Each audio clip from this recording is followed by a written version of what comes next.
अणोरणीयानहमेव तद्वत् महानहं विश्वमहं विचित्रम् पुरातनोऽहं पुरुषोऽहमीशः हिरण्मयोऽहं शिवरूपमस्मि अपाणिपादोऽहमचिन्त्यशक्तिः पश्याम्य चक्षुः शृणोम्यकर्णः अहं विजानामि विविक्तरूपो न चास्ति वेत्ता मम चित्सदाहम् वेदैरनेकैरहमेव वेद्यः वेदान्तकृद्वेदविदेव चाहम् न पुण्यपापे मम नास्ति नाशः न जन्म देहेन्द्रियबुद्धिरस्ति न भूमिरापो न च वह्निरस्ति न चानिलो मेऽस्ति न चाम्बरञ्च एवं विदित्वा परमात्मरूपम् गुहाशयं निष्कलमद्वितीयम् समस्तसाक्षिं सदसद्विहीनं प्रयाति शुद्धं परमात्मरूपम् हरि ओम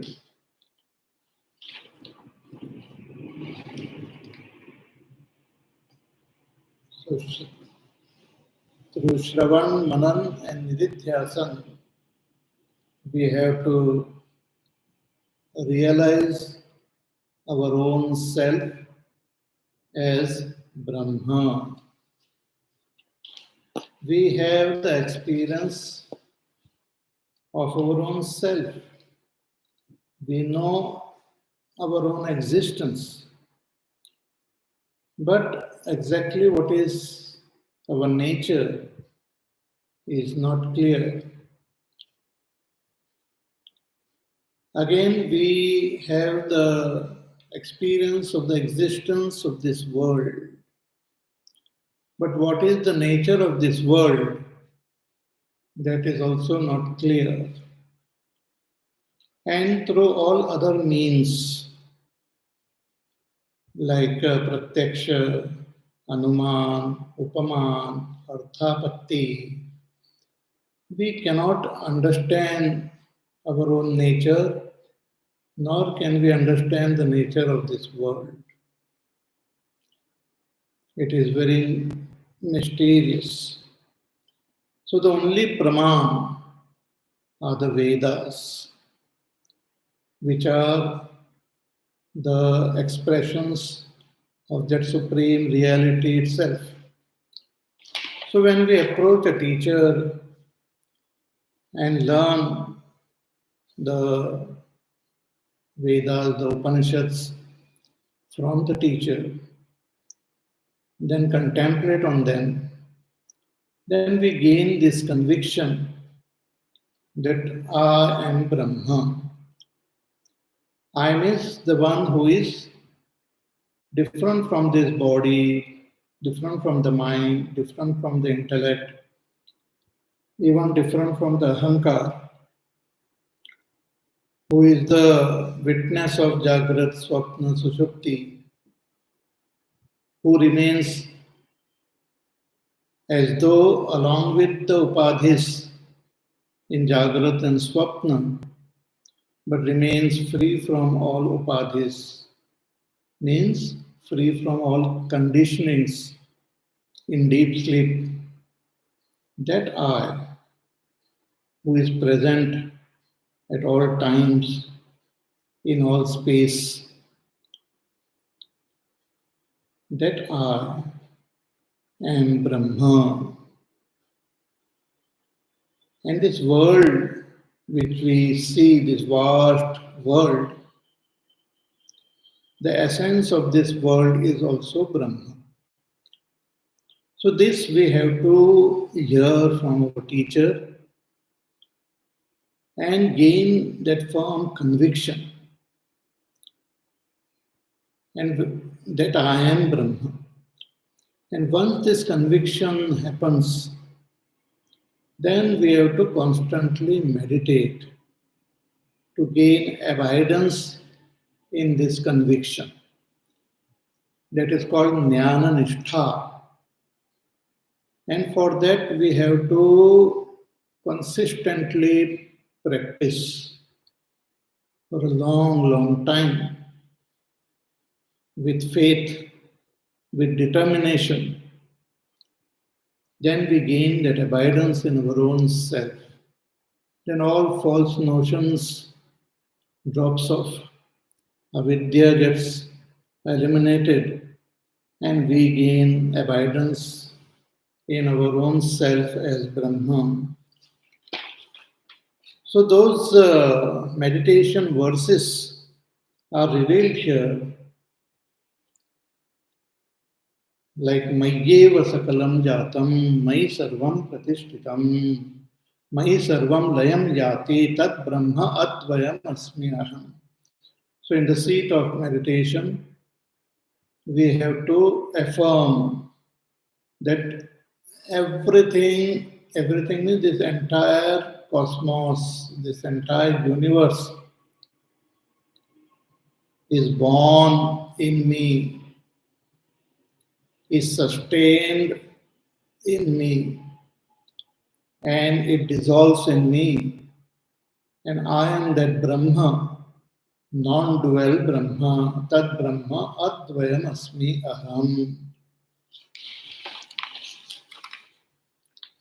I am smaller than the smallest, and I am very vast, and this entire Vishwa is myself. I am ancient, I am the Purusha, I am Ishvara, I am effulgent, I am of the nature of Shiva. Shiva Rupam Asmi. Though I am devoid of hands and legs and sense organs, but I see without the eyes, I hear without the ears, I know, I am free from all forms, I am of the nature of pure knowledge. I can be known through the Vedas. I am the one who revealed the Vedas. I am the one who knows the Vedas. I am the main theme of the Vedas. I don't have pap and punya. I don't have any destruction. I don't have birth. I don't have a body. I don't have an intellect. So, na janma dehendriya buddhirasti. Na bhumirapo na chavandhirasti. I don't have, there is no bhumi, earth, nor water, nor fire, nor air, nor the space in me. In my Shuddha Swarupa, all these are not there. They appear in my expressions, but in my Shuddha Swarupa, they are not there. Just like all the ornaments, they are the expressions of gold, but in gold, there are no ornaments. Similarly, this entire world is an expression of that Brahma, but in Brahma, there is no world. Everything is Brahma.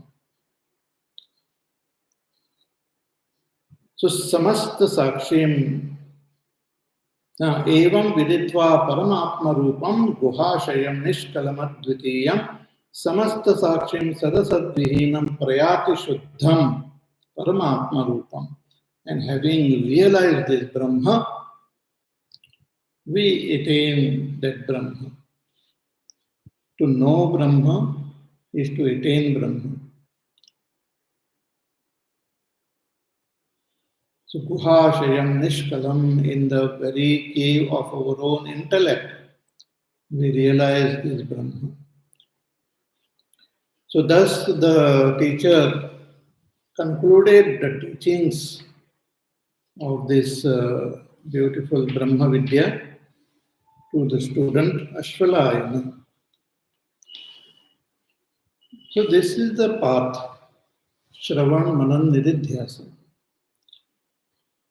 But we also know that even after following this path, we somehow don't seem to gain that abidance. When we sit for meditation, our mind runs here and there. When we try to contemplate, we don't comprehend truth. When we sit to listen to the pravachan, also our mind runs. So we have to again go back to the initial sadhana and purify our antakarana. We should continue to meditate, but also simultaneously do all those initial sadhanas to purify our antakarana. And one of the most beautiful sadhana is to chant Bhagwan's name or Bhagwan's stuti constantly. And that is what is now conveyed in the next mantra. So let us chant. यह शतरुद्रीयम् अधीते सो अग्निपूतो भवति सुरापानात् पूतो भवति ब्रह्महत्यात् पूतो भवति कृत्यात् पूतो भवति तस्माद् अविमुक्तम् आश्रितो भवति अत्याश्रमी सर्वदा सकृद्वा जपेत्. Again, yash shatarudriyam adite so agniputo bhavati surapanat puto bhavati brahma hatyat puto bhavati krityat puto bhavati tasmad avimuktam ashrito bhavati atyashrami sarvada sakrudva japet. Yaha, he whoever this seeker may be, whatever be even the gender or other background, a sincere seeker,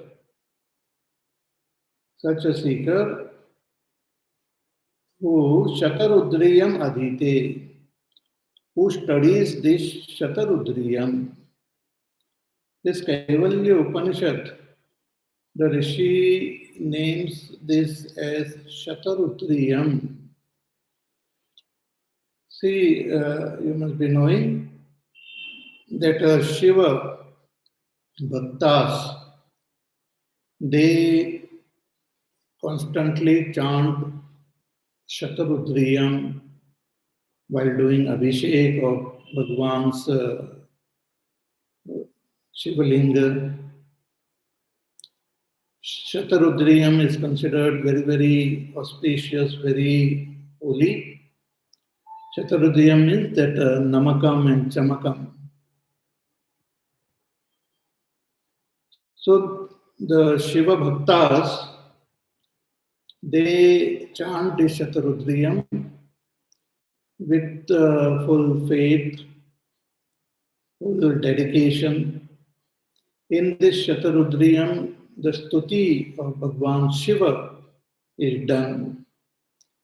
And also the Falashruti is indicated what we will gain when we devote ourselves to Shiva. So here the teacher compares this Kaivalya Upanishad itself to Shatarudriyam. Yaha Shatarudriyam adhite. Those who will study this Shatarudriyam. See, just as we study, we go to school, we go to college, we study some subjects sincerely, with total dedication. If we don't understand, we ask our teacher. If something is not clear among the students only, we also discuss. So, with sincerity, with the persistence, we study. In the same way, we have to study this Upanishad. Shatarudriyam adhite. Adhyayan we should do. We should listen, we should read, we should chant, we should contemplate, we should discuss, we should meditate, we should inquire, we should focus. All this is indicated by the term adhite. For a long, long time, when we study a subject, then we start understanding the depth of it. Just by a few days of study, it will not come. After years of study, we start understanding what really is conveyed in the Shastras. In order to make us understand more clearly what is conveyed in the Upanishads, Bhagwan Sri Adi Shankaracharya ji has written bhashyas, commentaries. So, with the help of those commentaries, also, we have to study the Upanishad. Because the Upanishads are conveyed in words, in sentences. And words and sentences might have many meanings, different meanings. So we have to understand exactly what meaning is conveyed. To understand multiple meanings is not proper, because all the Shastras convey one thing only. So that one message we have to understand with conviction. And for that, we have to study with the help of Adi Shankaracharya's Bhashya and with the help of our teacher, who is from the Sampradaya. Without a teacher, by ourselves, we will not be able to comprehend what the Shastras are conveying. So, yaha Shatarudriyam adhite, one who studies this, even one Upanishad is enough to give us that enlightenment. In Muktiko Upanishad, Bhagwan Sri Ram tells Hanumanji that Mandukyam eva alam mumukshunam vimuktaye. That even one Upanishad, like Mandukya Upanishad, is enough for a sincere mumukshu to gain mukti. What is conveyed in Mandukya Upanishad, same message, with the even using the three states of experience, Jagrat, Swapna, Sushupti, same message is conveyed in Kaivalya Upanishad also. So if we just study this sincerely and understand subjectively, understand means not just able to repeat, but should be able to understand. Understand in such a way that you are not only able to understand yourself, but you are also able to make others understand. See, many times we say, oh, I have understood, but I cannot tell anything about it. Then your understanding is not complete. One should be able to express also what we have understood. That is also very important. Therefore, in Taittiriya Upanishad, the Rishi tells us that everyone should do Swadhyaya and Pravachan. Swadhyaya pravachanabhyam na pramaditavyam. A sincere seeker should not only do swadhyaya, means self-study, but also do pravachan. Pravachan means should express what is understood. Need not be that somebody is there in front of you and you are expressing, but you should even writing it down. Note down what you have understood. Make a write an article or a note of all your understanding.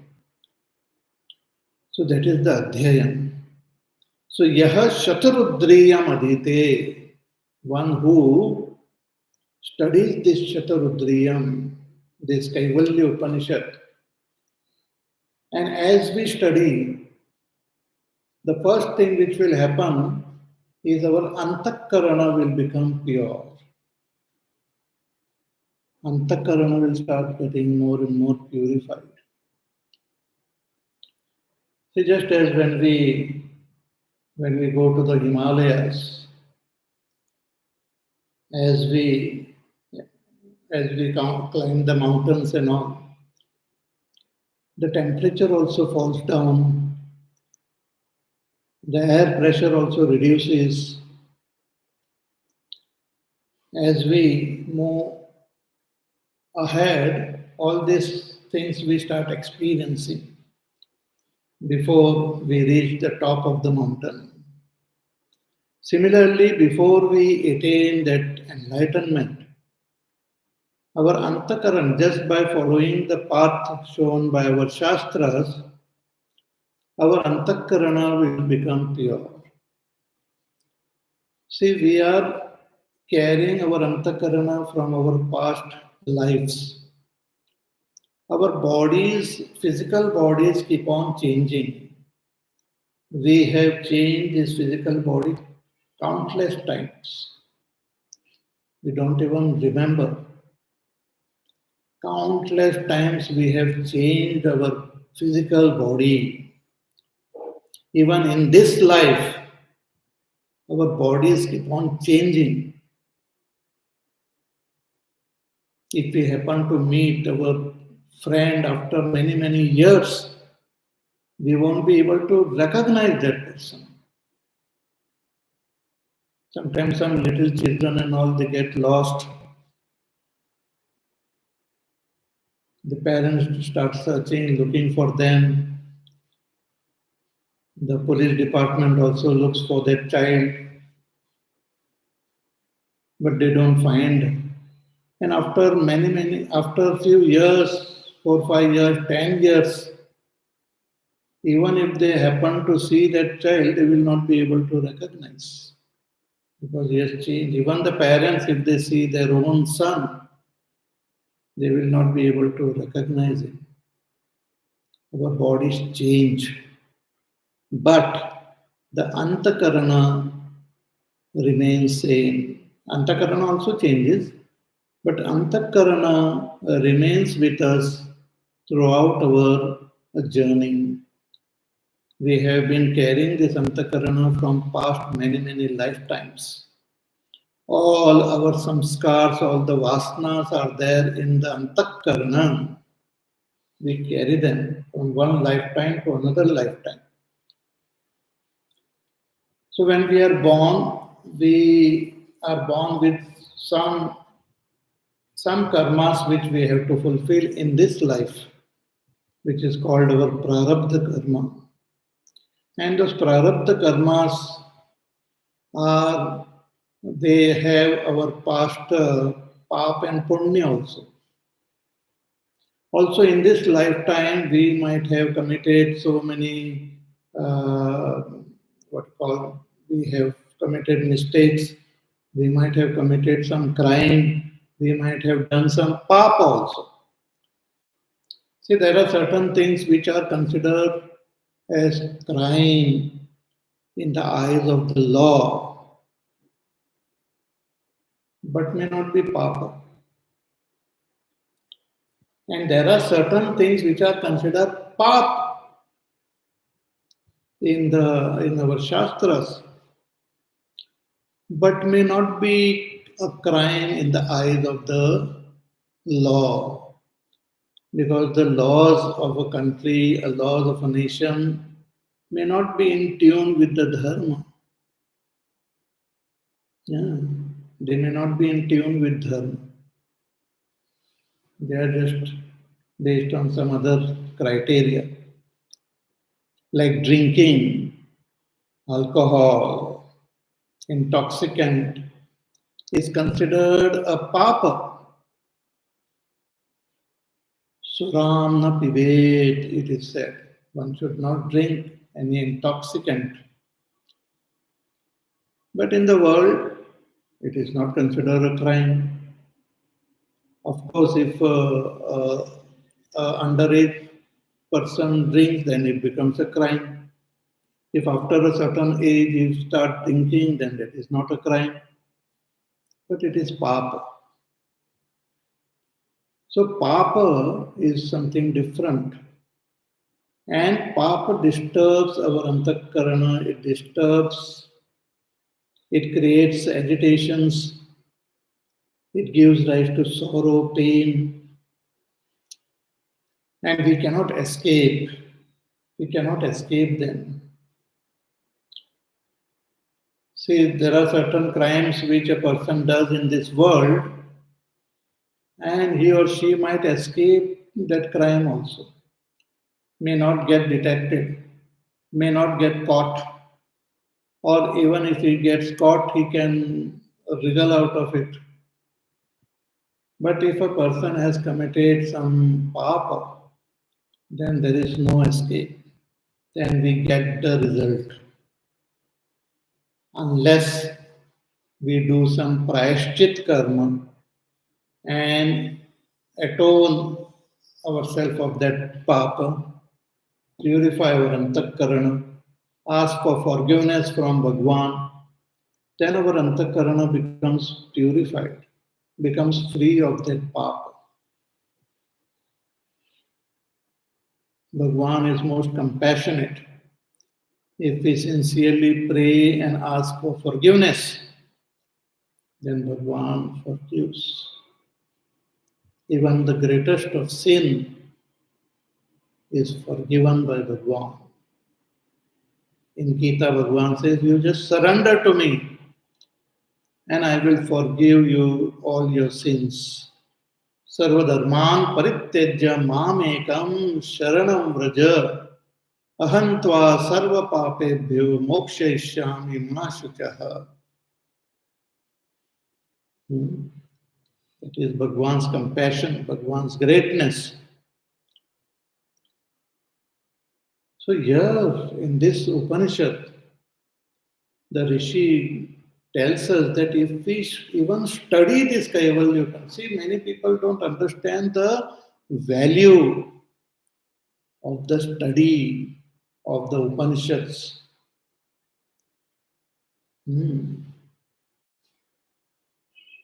We continue with all our other sadhanas and all, but the most powerful sadhana is to study and understand ourselves, understand our own identity. So here it is said that yaha shatarudriyam adite, so agni puto bhavati, will become free of papa, will gain purification. Papa is a negative or adharma which we have done in the past, and it remains in our antakarana as a strong impressions. And whatever we do, that negativity pollutes our thoughts, pollutes our actions. It is always there inside. See, it's like a vessel. If a vessel is there and if it is not cleaned properly, if something dirty is sticking on that vessel, and you put some nice kheer or halwa in that vessel, but when you try to eat it, you will always get the taste of that dirt which is there. Similarly, when that papa is there in our antakarana, which we have committed in our past, see, we might not remember, but all of us, we have some papa karmas which we have committed in our past. So those papa karmas, they spoil all our thoughts, all our feelings, all our actions. They get polluted by them. But when we do this adhyayan, then we become free of those papa. How do we become free of those papa? Because through this adhyayan, we constantly, our thoughts get diverted towards that supreme reality, our own supreme self. It is like a, suppose there is some bed sheet which is very dirty.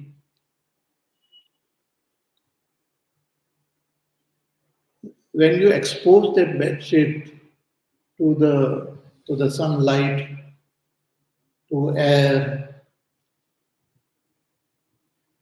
just by exposing it, it will become free of all the dirt and, and foul smell, etc. Similarly, through this adhyayan, our antakarana gets exposed to that higher reality. Constantly contemplating on this truth which is revealed here, our antakarana gets exposed to that higher reality. And just by getting exposed, our antakarana starts becoming pure.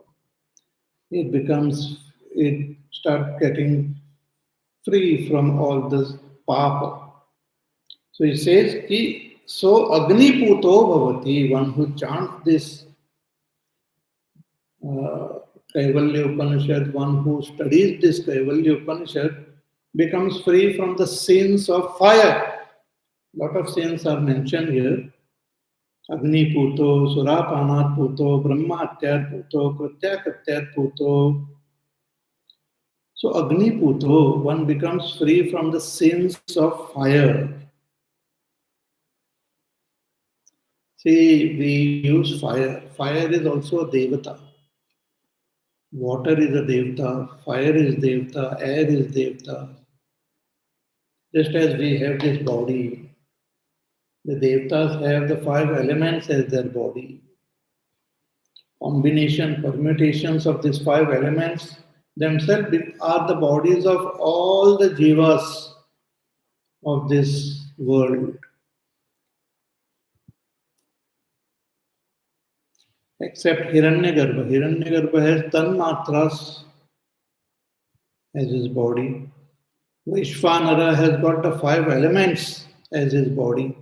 The Devtas have the five elements which have undergone Trivrat Karanam as their bodies. The plants also have their bodies made up of these five elements which have gone through the process of Trivrat Karanam. And we also have our body.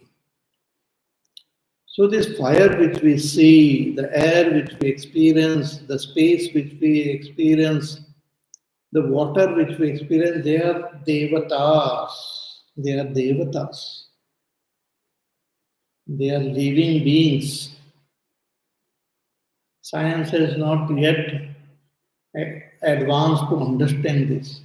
Science looks at this world and wonders why this world is so large and we are so small. We are seeing from our standpoint that I am so small, the world is so large. I, as a human being, has got a small body, but there are devtas who have larger bodies. And Vaishvanara has the largest body. He has the entire universe as his body. So when we use fire in our kitchen, cook, or even sometimes we, in winter and all, we light fire, bonfire to get some heat, or we do some rituals like yajna or homa, where we invoke the fire devata and worship that fire by offering different havi.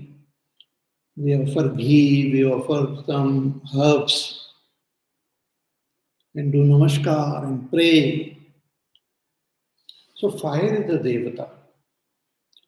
So when knowingly, unknowingly, we commit a sin towards this fire devata by disrespecting, by stepping on the fire, by blowing on the fire. Like many times, it's a fashion nowadays. People, when they celebrate their birthday, they spit on the fire, they blow on the fire. Right? So that is fire devata. And you are throwing all your spit on the fire devata. That is a sin as per our shastras. Sometimes we do the yajna, yaga, and offer something which should not be offered to the fire devatas. Something which is not proper, some mamsa or some other impure material is offered into the fire. That's also sin. So we have committed this sin towards fire devata. And fire is there in our body. Fire is there in our speech. Fire is there in our body. It keeps us warm, keeps us alive. But the fire devata, if we have committed sin, is not very happy with us. He is angry. He is unhappy. But when we chant this and when we study the Kaivalya Upanishad, then what happens? We understand the value of fire devata. We understand the significance of fire. So all, and we sincerely, we ask for forgiveness from that fire devata, and he has a generous heart, large heart, forgives us. So we become free from the sins of fire. So Agni Puto Bhavati. Hmm. Here just it's mentioned only fire, but this is true for air, for water, for the earth, for space. When we go to sleep at night, then when we wake up, we remember the devatas, we do namaskar, and when we place our feet on the ground, before placing it, we do namaskar to the earth also. That please forgive me, I am stepping on you, please forgive me.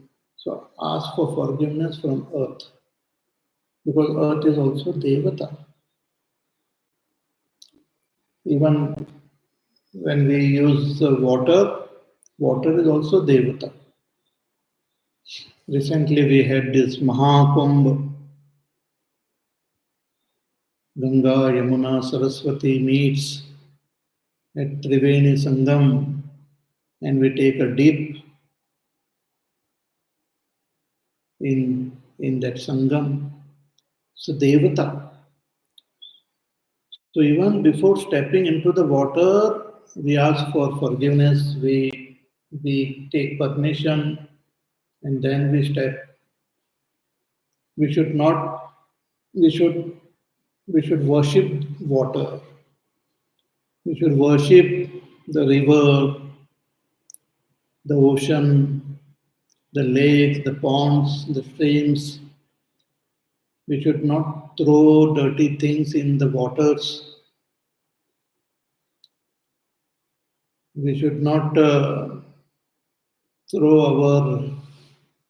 all the excretas and urine and all those things into the water. Nowadays, in modern times, not only individuals but the whole community or whole nation commits this sin towards these five great elements. And it is the most illogical, irrational thing which we do, the way we behave, because these five elements support us, and through our actions we are destroying these five elements. That is a sin. So when we study the Upanishads, we will understand this. We will be able to comprehend that these five elements are devatas. We will rectify our behavior. And whatever we have done in the past, these devatas will forgive us. They will say, okay, you had done out of ignorance, so henceforth don't do such things. So Agni Puto Bhavati, we become free of the sins committed towards Agni or towards water, towards air. We pollute the air through our faulty behaviors, faulty way of life.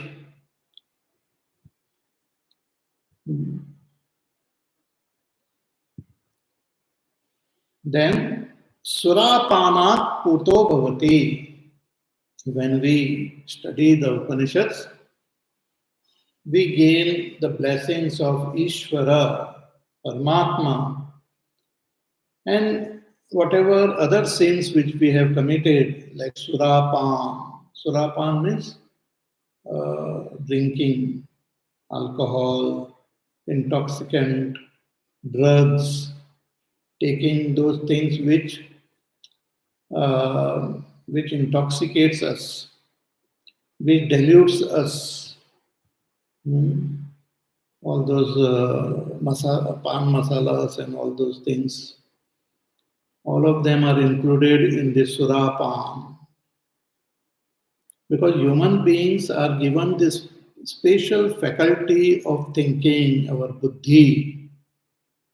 And when we take such intoxicants, it attacks our buddhi only. We are unable to think clearly. We are unable to function clearly. And that is a sin. Because when we don't think properly, we will then commit other sins also. In the intoxicated condition, person misbehaves with his own people at home, with others in the society. So it's a sin. But when we study the Upanishads, we understand our own value. We understand the value of human life. We understand the value of time. We understand our main goal. We drop all these negative activities. And for whatever we have done in our past, Ishvara forgives us. We become free of that sin. Means that vasanas themselves get nullified. A person who sincerely follows the spiritual path, even if he had done something, if he had some wrong, what you call habits in the past, those habits will just disappear, dissolve. They will no longer be affecting this person. His old colleagues and all will be continuing having their parties and all, but this person is no more interested. The mind just drops all those things automatically. Spontaneously it happens. That is what is called becoming free of the sins. Surapanat puto bhavati. Brahma hatyat puto bhavati. One of the greatest sin which one can commit is murder, killing someone, and killing a brahmana is considered the highest sin. Brahma hatya it is called. Brahma hatya. When we killing anyone is a sin, but when a sattvic person, when a person who is following the path of dharma, a person who is wise, a person who can really bring about transformation in the society, an important person, when such a person is killed, then it becomes a greater crime, a greater sin. It's a great loss. So the greatest loss is Brahma Hatya. See, one is that actual killing a person, but even neglecting a person, even disregarding a person, even misbehaving with a person who is wise, who is good, who is very respectful, is also like committing a sin, only. Is also like committing murder.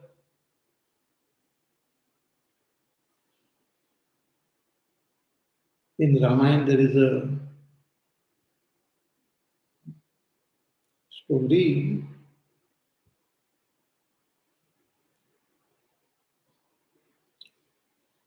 Anyway, that story I will not tell, not related now.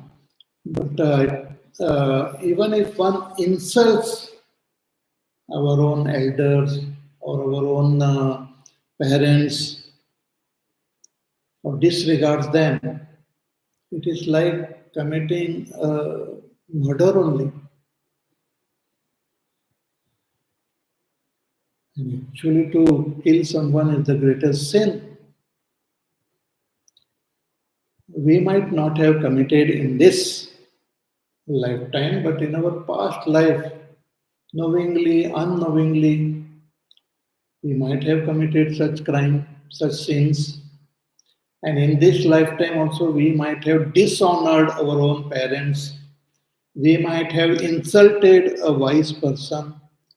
We might have done something to disrespect a wise person, a sattvic person, a brahmana. That is also a sin. And if we study the Upanishads, we get tuned to the higher reality and our antakarana will become pure. We get purified of this sin also. Brahma hatyat puto bhavati. Kritya krityat puto bhavati. Then there are those sins of commission and omission. Means if we don't do what we have to do, and if we do what we should not do, both of them are wrong. They are sins. If I have a particular duty, I have to keep doing that duty. If I fail to do my duty, that is a papa. In Bhagavad Gita also Bhagavan tells Arjuna who wanted to leave the battlefield and go away. Bhagavan told him that papam avapsisi. You will incur sin if you don't fight this war. Because it is your duty as a Kshatriya. You have to defend dharma and fight against adharma. If you give up your duty and go away, that is a sin. So if we don't do what we have to do, or if we do what we should not do, are sins. And if we have done this in our past, the antakarana must have become very impure. But if we constantly study the Upanishad, Kaivalya Upanishad, do Chintan Manan, do Dhyan, then our antakarana get purified of all the sins of commission and omission. Kritya krityat puto bhavati. So it includes all the sins. And when our antakarana becomes absolutely pure, and when we continue with our study, then what will happen? Tasmad avimuktam ashrito bhavati. We gain what you call abidance in the one who is liberated. Ishvara, Shiva, avimuktam ashrito bhavati.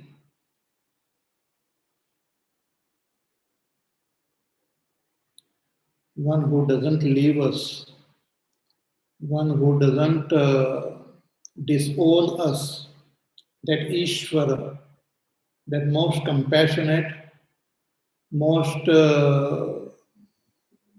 powerful, all knowing, we gain that Sharanagati unto that Ishvara. Avimuktam ashrito bhavati. We gain his ashraya. So tasmat avimuktam ashrito bhavati means we gain that complete devotion and complete sharanagati towards Bhagwan in that supreme.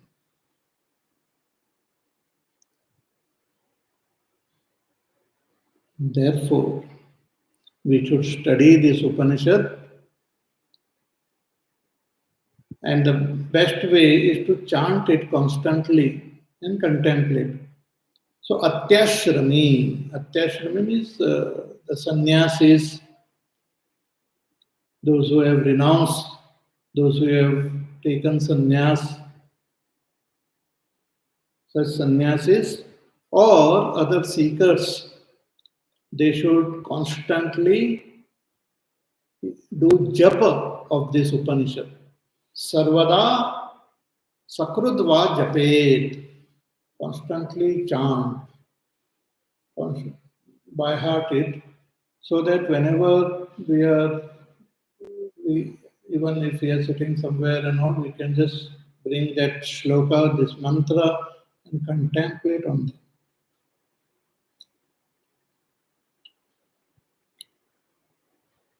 We don't have to carry a book.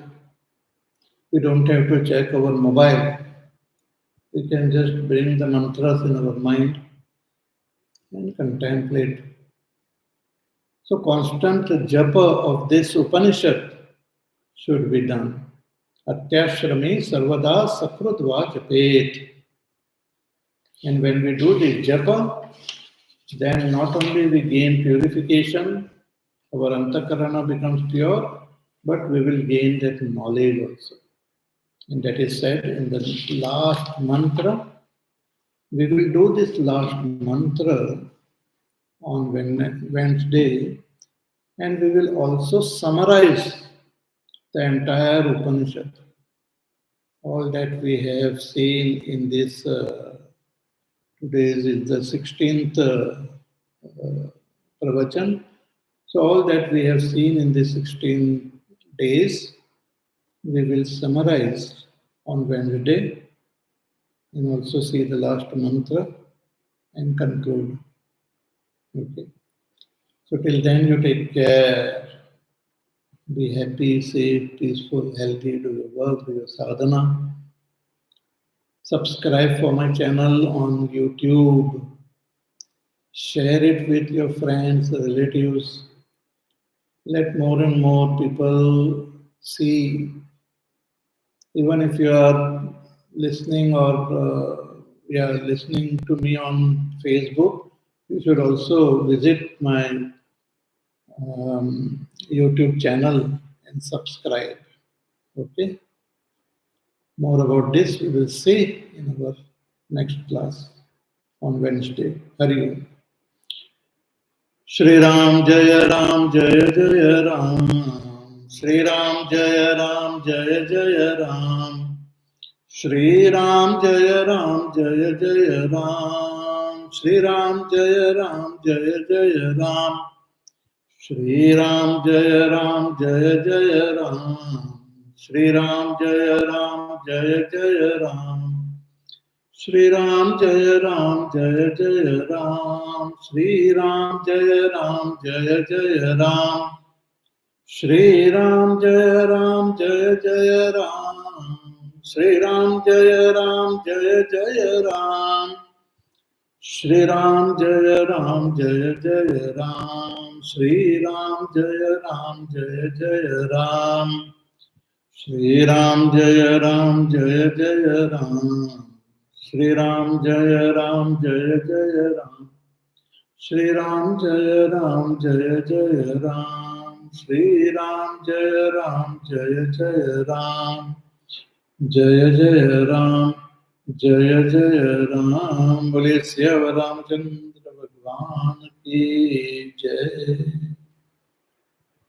Om Purnamada Purnamidam Purnat Purnamudachyate Purnasya Purnamadaya Purnameva Vasishyate. Om Shanti Shanti Shanti.